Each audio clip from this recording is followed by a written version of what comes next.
La visite de Kemal et Aidan s'achève, et la veuve les remercie de leur compagnie et de leur attention. L'atmosphère est calme et polie tandis que chacun prend congé cordialement. Peu après, Serkan et Eda arrivent. Dès leur entrée, ils sont accueillis poliment, mais la situation devient vite gênante lorsqu'ils réalisent qui est là. La surprise est grande de part et d'autre. Aidan s'interroge sur la raison de leur présence, mais Serkan et Eda sont également surpris de l'avoir accompagné de Kemal à cet endroit.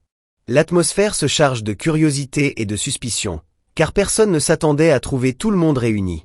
Tentant d'expliquer la situation, Aidan déclare qu'il est aussi un ami des personnes concernées et qu'il a simplement invité Kemal à l'accompagner. Malgré cela, Serkan insiste et demande directement pourquoi les deux sont ensemble. Remarquant le malaise, la veuve cherche à savoir s'ils se connaissaient déjà. À ce moment-là, Serkan confirme que oui. Selon lui, Madame Aidan est cliente de la compagnie depuis de nombreuses années et entretient une relation de longue date avec elle.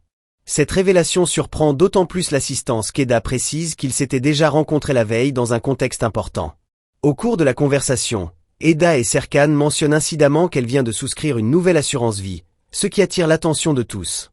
Sans laisser paraître sa nervosité, Aidan répond avec sérénité. Elle explique qu'elle aime protéger ses biens et plaisante en disant que même ses cheveux sont assurés, car elle considère qu'il est important de prendre soin d'elle et de préserver ce qui lui est cher. Peu après, Aidan saisit l'occasion pour exprimer ses questions concernant la couverture de la nouvelle assurance. Elle propose un bref entretien privé afin de clarifier les détails du contrat. Serkan répond qu'ils sont occupés pour le moment, mais qu'ils tiennent à lui rappeler qu'Aidan est une cliente très importante pour la compagnie. Il lui propose donc de se rendre à son domicile ou de la recevoir au bureau pour tout lui expliquer calmement. Aidan accepte immédiatement la proposition et admet que les questions d'assurance la déroutent souvent. Déterminée à régler la situation au plus vite, elle conclut la conversation en indiquant qu'elle compte les recontacter plus tard dans la journée. Pendant ce temps, au bureau, Melo est surprise de recevoir une demande d'aide inattendue. Ferit l'aborde et la prévient d'emblée que la situation pourrait être dangereuse, précisant qu'elle n'est pas obligée d'accepter si elle ne souhaite pas s'impliquer. Malgré cela, Melo affiche irritation et épuisement, déjà stressée par les récents problèmes entre Serkan et Eda, sans parler des autres événements compliqués qui se déroulent autour d'eux.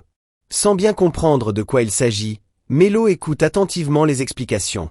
D'après Ferit, tout a commencé après l'appel de Serkan. Il a reçu une demande de service, à une condition, ne poser aucune question. Malgré ses soupçons, il a fini par accepter. Rapidement, la vérité commence à se dévoiler.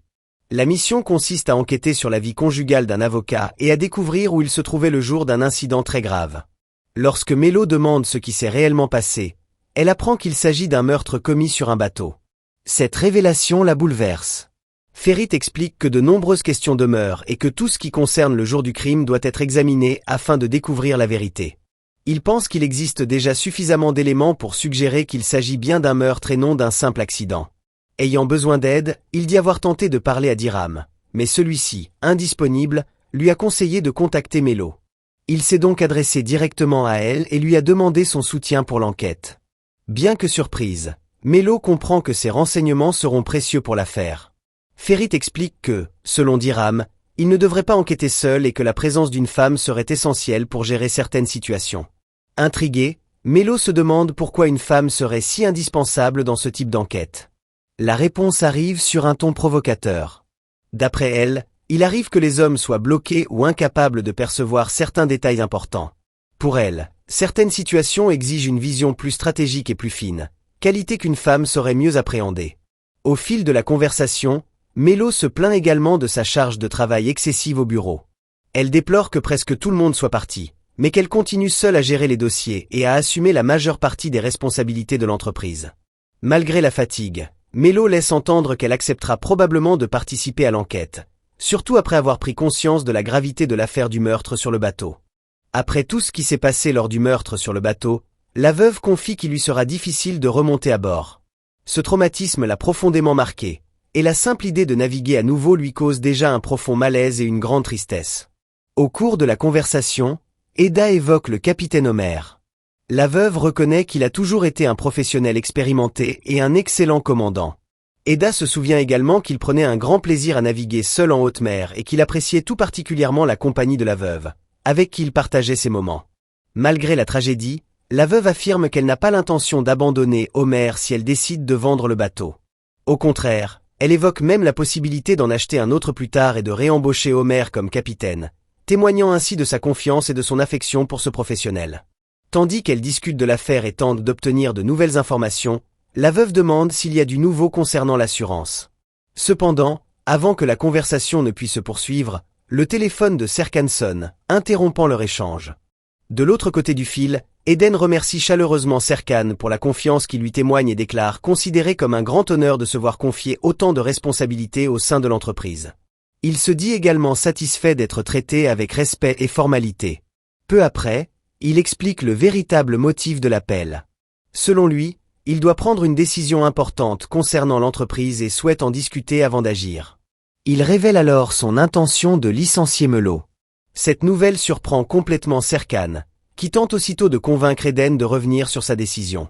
Il explique qu'il ne pense pas que ce soit une bonne idée et insiste sur le fait qu'une question aussi grave doit être analysée calmement avant toute action définitive. Malgré les conseils de Serkan, Eden manifeste son irritation. Serkan essaie alors d'adopter une attitude diplomatique pour dissimuler sa colère et lui rappelle qu'avoir du pouvoir ne signifie pas prendre des décisions hâtives sans en évaluer les conséquences.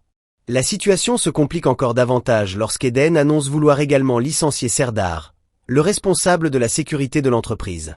Une fois de plus, Serkan tente d'empêcher une décision impulsive et insiste sur la nécessité de réunion et sur le fait que tout sera discuté en détail avant tout licenciement. Lorsque Serkan raccroche, Eden reste furieux et se demande pourquoi on lui a confié un poste de direction s'il ne peut pas licencier qui bon lui semble. La conversation concernant l'enquête se poursuit dans un climat de mystère. Pour dissiper les soupçons, Serkan change rapidement de sujet, expliquant que le patron faisait simplement une remarque sur une vieille affaire complexe et confuse que l'équipe tente de résoudre depuis des années. Malgré cela, l'atmosphère reste tendue. Peu après, la conversation se recentre sur la police d'assurance de Madame Veuve. Eda et Serkan commencent à expliquer les détails de l'affaire en essayant de paraître naturels. Soudain, Melot appelle Eda et lui annonce que l'entreprise a fait venir une experte péruvienne de premier plan pour les aider sur certains dossiers. Il s'agit de Melot, présentée comme une employée extrêmement intelligente et compétente. Serkan fait remarquer que Melot a réussi à apprendre la langue en seulement 5 jours, confirmant ainsi son aptitude à gérer des situations complexes. Cependant, alors qu'il tente de maîtriser la conversation, Melot, à l'autre bout du fil, interroge Eda sur ses absences soudaines tout au long de la journée. Elle lui reproche également son comportement étrange depuis qu'elle a reçu une mission importante.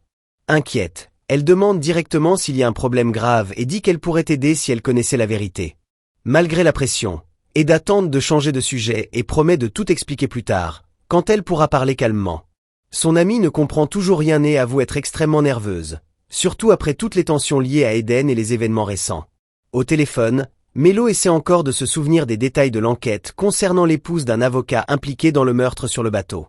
Cependant, au milieu de la tension, son amie change complètement de sujet lorsqu'elle se souvient d'un gâteau mosaïque qui se trouvait dans le réfrigérateur du bureau. Souffrant d'hypoglycémie, elle demande la permission d'y goûter. Eda entre dans son jeu et répond en utilisant un jargon d'assurance, expliquant que le gâteau est « assuré » depuis la veille. Elle plaisante en disant que personne ne peut y toucher sans la permission de son propriétaire, gardant un ton enjoué malgré le chaos ambiant. Après avoir raccroché, la conversation principale revient au sujet de la police d'assurance. Cette nuit-là, Aidan confie être extrêmement stressé, imaginant ce que Serkan et Eda pouvaient bien faire seuls dans la maison d'une personne décédée. La situation semble trop dangereuse et l'inquiétude grandit parmi eux, sans nouvelles d'eux. Malgré leurs efforts pour garder leur calme, le groupe comprend qu'un conflit majeur se déroule sous leurs yeux et qu'il leur faut découvrir la vérité au plus vite. Kemal pense qu'il serait préférable d'attendre le retour de Serkan pour qu'il s'explique. Mais l'angoisse est palpable et personne ne reste immobile. Après de longues discussions, ils décident de partir à leur recherche. L'idée d'enquêter eux-mêmes paraît risquée, mais elle attise aussi la curiosité de chacun. Ils tentent d'agir avec prudence, tout en envisageant cette aventure comme une quête pleine de mystères. De leur côté, Melot et ses collègues tentent de joindre Eda et Serkan par téléphone, mais personne ne répond. Leur inquiétude grandit. Il est anormal que Serkan et Eda disparaissent sans prévenir, surtout dans une affaire impliquant un avocat suspect et un possible meurtrier. Leurs soupçons se confirment lorsqu'ils se souviennent du comportement étrange de Serkan au téléphone.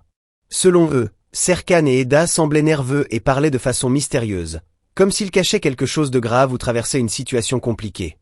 Déterminés à trouver des réponses, Serkan et Eda arrivent à la maison où ils pensent avoir trouvé des indices importants. À l'intérieur, ils se mettent à la recherche d'un carnet susceptible de contenir des informations cruciales pour l'enquête. D'après les lieux, ils pensent que l'objet doit être caché dans une pièce qui ressemble à un bureau. Cela éveille immédiatement leurs soupçons, car il semble très risqué de quitter une maison dans un tel état. Serkan fait remarquer qu'il soupçonnait déjà le propriétaire d'être extrêmement négligent. Alors qu'il continue de fouiller les pièces à la recherche du carnet, il découvre un chien dans la maison. L'animal attire leur attention et, pendant quelques instants, l'enquête passe au second plan, tant ils sont surpris et attendris par le petit chien. Malgré tout, ils poursuivent leurs recherches minutieuses. Ils fouillent les tiroirs, les meubles et tous les recoins de la maison, mais ils ne trouvent pas le carnet qu'ils cherchent. Au moment où ils pensent que leurs recherches ont été vaines, une découverte change complètement la donne. Eda trouve une arme dissimulée dans la maison. Terrifiée, elle révèle à Serkan avoir trouvé un pistolet, épaississant encore le mystère entourant le meurtre et laissant entrevoir une affaire bien plus dangereuse qu'il ne l'imaginait. Après avoir découvert le pistolet dissimulé dans la maison, Eda devient encore plus nerveuse. Serkan tente de garder son calme, et il pense qu'il pourrait y avoir une explication à la présence de l'arme, mais la situation semble déjà trop périlleuse pour être ignorée. La tension monte car ils savent qu'ils enquêtent sur une mort suspecte, et le moindre détail pourrait faire basculer l'affaire. La veuve arrive, et Eda et Serkan tentent de se cacher.